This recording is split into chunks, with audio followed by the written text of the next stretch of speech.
In today's video, we're going to talk about some new problems the Steam Machine is facing and how I think Valve can solve them. How's it going, everyone? As always, my name is Jimmy Champagne. This is Deck Ready, my channel all about Steam hardware. I hope you are having a great week playing a ton of video games. So yeah, instead of covering news in today's video, I've been noticing a trend with the Steam Machine where hype was really steadily going up, and then it peaked right around the time they put up that blog post saying that, yeah, they have to delay it because of this RAM situation. And also it looks like the RAM situation is going to affect the price, and then it kind of plateaued a little bit and has started to decrease. So like, obviously there are some problems Valve has to solve, so I made a list here of what the problems are and what I do to solve them. Before I jump into it, it would really help me out if you subscribe to the channel, set your notifications to all, and let everyone know what you're playing on the Steam Deck down in the comments, because I've noticed people find games through the comments, which is awesome. But with the intro out of the way, let's get into the first and most major problem they're facing, which is the whole situation and conversation surrounding the price, the specs, and the hardware level stuff with the Steam Machine is essentially poison to the brand. I probably spend what the average person would describe as too much time on Twitter. I have two accounts, my Jimmy Champagne account, which I follow horror movie stuff, and then I have the Deck Ready account,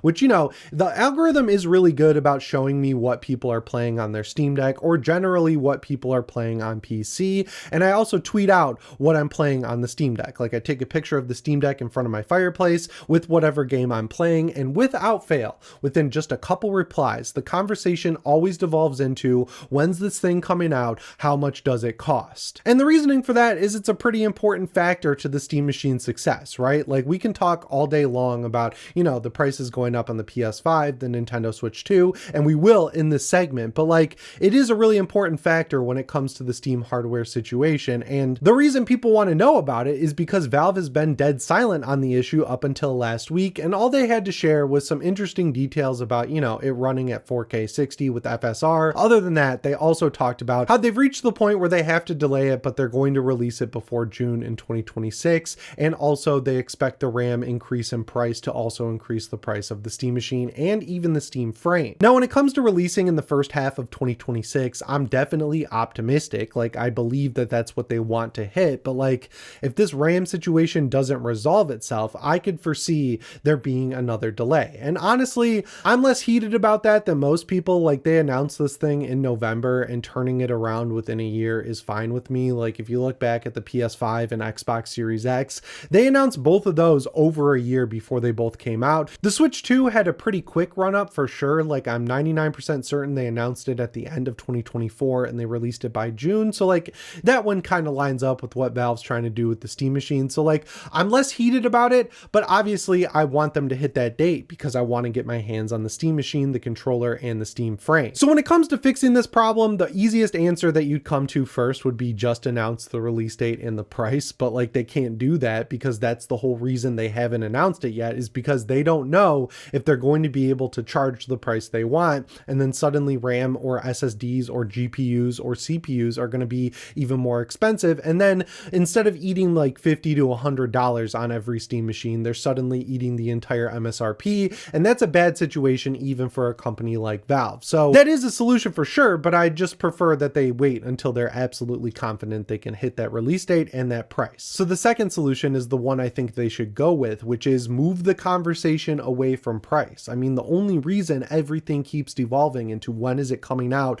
and how much does it cost is because there's literally no other info out there. To be fair to Valve, they did show off some cool highlight reel stuff in the initial trailer that got people excited, which is, a double-edged sword situation for them right now. But what they could and should do is just go to the top 100 games being played on Steam and play the top 20 or 25, or do all 100, right? Like, do it in 25 game batches and just show actual footage of how those games look and run on the Steam Machine, because that moves the conversation away from price, right? It gets people talking about how it runs Arc Raiders. It gets people talking about how it doesn't run Battlefield 6. It gets people talking about how it runs a game like Deadlocked or Left 4 Dead 2. Any game that's in the top 100 at any given time has a conversation around it because people are playing it, and it gets the conversation on the games, which is the whole reason the Steam Machine and Steam Frame and Steam Deck and Steam Controller exist in the first place. Exist in the first place.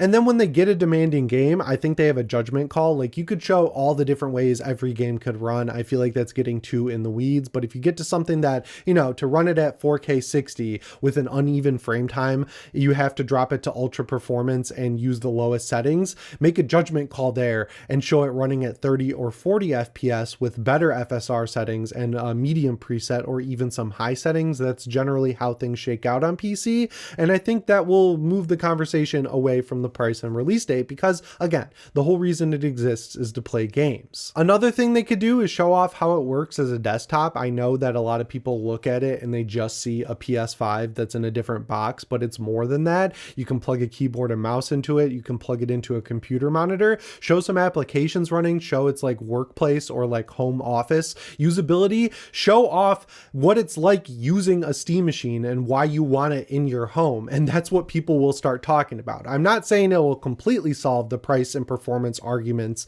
that pop up all the time, but giving people more stuff to talk about gives people who actually want to play on this thing instead of dick measuring a reason to talk about it in a positive light. So overall, the problem of, you know, this being a poisonous conversation or a toxic conversation, that can be solved by giving people more to talk about, and giving people more to talk about means showing off how it runs games. The next thing I think is worth highlighting as a problem that they don't necessarily have right now but could easily have in the near future is don't let the hype of the Steam machine make you forget about the Steam Deck. Despite what you read online about the Steam Deck on Reddit, X, the discussion forums, the Steam Deck is a more than capable device. I use it literally every single day. I'm playing new stuff like Chronos The New Dawn right now. That runs really good. It's basically using the Switch 2 settings, which look fine on that handheld. You can play games like Silent Hill F just fine. And then I'm also playing Dead Space 2, which is an older game that looks and runs amazing on the Steam Deck. So no matter what type of game you want to play on it, if you whittle it down to a genre, there's definitely a list of games that you can just download, boot up, and play right from the jump on the Steam Deck, and it's still holding on fine. Like, I know there's better handhelds out there, even one that runs SteamOS with the Legion Go S, but they all have major drawbacks. The biggest one being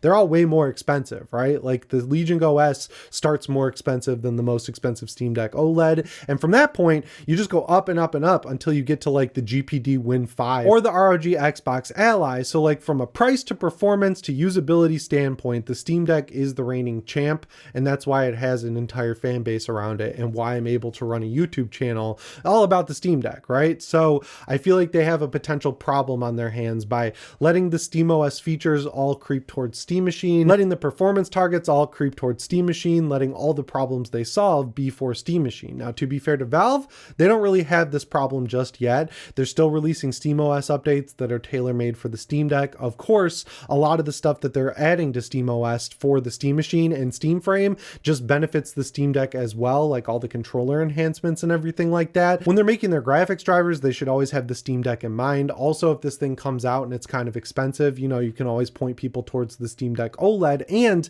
they've had a little bit of trouble keeping it in stock lately, which I don't understand because, as I said in the last story, they never let anyone know what's going on internally at Valve. Like, we don't know why the Steam Deck OLED is out of stock. Of course, we can connect dots, put things together, and say it's probably because of part shortages, RAM shortages, and all this other stuff that's going on that's affecting the Steam Machine, the PS5, the Switch 2, and everything else. But the point is, we don't know that because Valve doesn't talk to us. So the one thing they can do is get the Steam Deck OLED back in stock. Another thing they can do is market it as something that you should have in addition to a Steam Machine, not or a Steam Machine. And, you know, make sure when you release updates for SteamOS, don't just cover the Steam Frame and the Steam Machine, keep covering the Steam Deck as well. And also start teasing the Steam Deck too. I know Valve is like this nebulous company that likes just announcing stuff and releasing it, and, you know, they delay it in between, but like, this is a generational thing now. This is a device that has a community, a fandom, people really excited about it. And you're kind of hitting that point where the Steam Deck is sort of plateauing. There's still people coming in all the time, but, you know, it's 4 years old. You should start planting more seeds about actively working on a Steam Deck 2. And I feel like that would solve that problem of forgetting the Steam Deck 2, which they're inching closer to the line on. They're not there yet, but like, you know, there are some signs. I don't like that it's out of stock for this long. That really bugs me. The third problem they have is the one I talked about in the intro, which is, you know, hype is kind of plateaued and has started to descend a little bit because of this pricing situation. The easiest solution for that is have a game ready to go for launch. I'm not talking about a demo experience like Aperture Desk Job, which like is amazing. I love it. I thought it was great. I played it once. I have no reason to ever play it again. I know they're updating that that to work with the Steam Machine and show off the features of that and the controller, that's excellent. Aperture Desk Job does not get criticism from me. We need a full game, whether it's deadlocked and you start marketing it as essential for the Steam Machine, whether it's Half-Life 3, if that's real or not, who knows, whether it's anything like Portal 3, even if it's a tease, you don't even need to have it come out at the launch of this machine, but just letting people know that you're kind of revisiting that vision Gabe Newell had something like a decade ago, where he said he was envious of Nintendo because they work on games, they release great games, and they release hardware that's built to run those games well. That's clearly still the vision because they're releasing the Steam Deck, they're releasing the Steam Machine, and while they are releasing games like Deadlocked and Counter-Strike 2, they're not releasing the type of games that would work well on either the Steam Deck or the Steam Machine. I know Deadlock is playable on the Steam Deck and that's great, but it's not anywhere near an optimal or recommended experience, and I know they have a huge library of older games like Half-Life 2, like Left 4 Dead 2, and all the others that run and look amazing on the Steam Deck, but yeah, that's what they need to recapture. Games that look and run great on the Steam Deck and the Steam Machine made by Valve that might just be single player. Like, they have the people, they just need to get their creative juices flowing and actually finish a damn project. But I believe the rumors about Half-Life 3. I don't know if it'll launch with the Steam Machine or if it's going to be announced ever or if it's even real, but like, I believe that it's real. I believe that it's something they're working on, and hopefully they have the forethought to not necessarily say you need a Steam Machine to get the best experience out of this game, but also they could say you're going to get a good experience if you play it on Steam Machine. A halfway measure would be make sure Half-Life Alyx is ready to go for Steam Frame. I was reading through interviews back from when this was announced and they were kind of wishy-washy. They're like, yeah, we're testing it. Guys, you have the marquee freaking VR game right there in front of you. Everyone loves Half-Life Alyx who played it. You're releasing a VR headset that has the capability to play it standalone. Like, having Half-Life Alyx is non-negotiable for the Steam Frame's launch, and also it could be a third-party game. If you guys remember back to when the Steam Deck came out, it had a ton of legs at launch because it was such a great place to play Elden Ring, because Valve did that extra work to reduce stuttering in it. So if you played it on Linux or SteamOS, you got a better experience than playing it on a Windows PC, and to some extent the PS5. So like, there have been third-party games that do the same thing as a first-party launch window game, but like, you just have to have something you can tie to the Steam Machine instead of just a big sizzle reel of stuff that came out over the past 5 years. And the final problem I think Steam hardware as a whole has is that there's no real goal for it other than to just release it and hope it does well. And I'm talking top level stuff. Like, is it your goal to be the best-selling handheld or the best-selling TV-like console experience PC?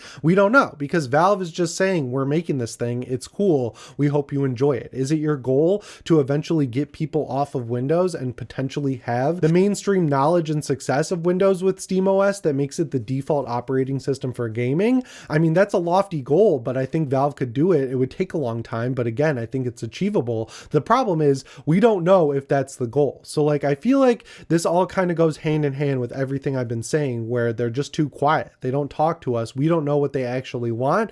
This is solved by talking. You don't have to do it at the level of Xbox where they're constantly just shooting themselves in the foot. Like, their foot is completely gone, but you also don't have to be as quiet as Sony, who's somehow worse than Valve when it comes to talking to their community, like announcing that new Horizon game, the multiplayer one that everyone hates, through a tweet out of nowhere. That was dumb. I think they can find a healthy middle ground where they share their vision for the future of SteamOS and Steam hardware and let everyone know that this is something they can rely on sticking around, because for some reason, even though it was 10 years ago, people still look at the Steam hardware situation and they're like, Valve gave up once before, what's stopping them from doing it again? You know, like, that's just the reality of what's going on. So I feel like the problem of not really having a collective or even pointed vision for the Steam hardware that we know about, that could easily be solved by just stating your mission with it. So yeah, I'll quit blabbing. What do you think? Are those realistic problems that can be solved? Are you still really concerned with the price and release date? Let me know down in the comments below. Subscribe to the channel, set your notifications to all if you haven't already. As always, guys, my name is Jimmy Champagne. I'll see you in the next one. Thanks for watching, and shape on.